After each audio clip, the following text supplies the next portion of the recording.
Good morning and happy Friday. We are continuing our study on joy. This is the sixth message that I've said, little mini devotion. We talked about the fact that God is the most joyful being of all, that we are commanded to rejoice. I've said that we're happier when we're happy.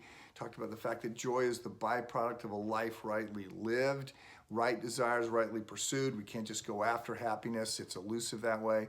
And then yesterday I talked about the fact that joy emerges out of this spiritual discipline of thankfulness and cultivating an attitude and a practice and a habit of actually looking at all the things that are going well.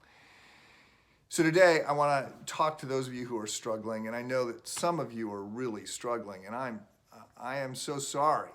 I know because you send emails or we have a coffee break, or I just know from reports that we get about those that are feeling trapped inside, or those that are stressed financially, or those that are just going through very difficult moments. Some of us are not. Sherry and I feel very fortunate for how well positioned we are to sort of navigate this kind of a moment.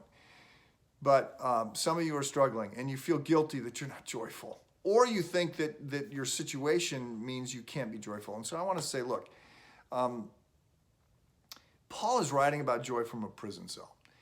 And this is not a 21st century Western prison cell. This is a first century Roman prison cell. His situation is really dark.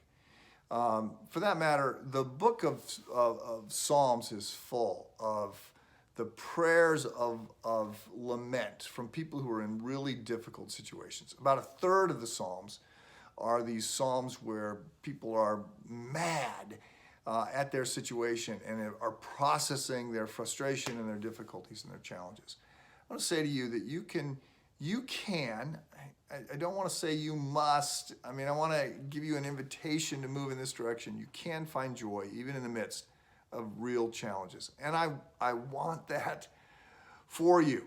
So look, I was having a devotion in John 15 today with some other people, and I was particularly drawn to John 15:11, where Jesus, who's sending the disciples out to suffer and to die, and he's talking here. This is the vine and the branches passage. He's talking here about pruning them and the difficulties that they're going to go through to be polished and made into the people that they need to be. He says, I've told you these things that my joy may be in you, and that my joy may be complete. And so difficulties, struggles, challenges, hardships, and joy are not mutually exclusive. As a matter of fact, they can coexist, and the struggles can actually lead to greater joy.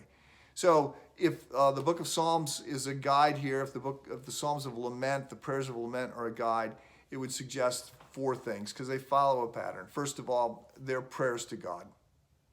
People who are mad at God, let's be clear, they're mad at God. They're thinking God is failing. They're wondering why things aren't going better for them. They turn to God in prayer.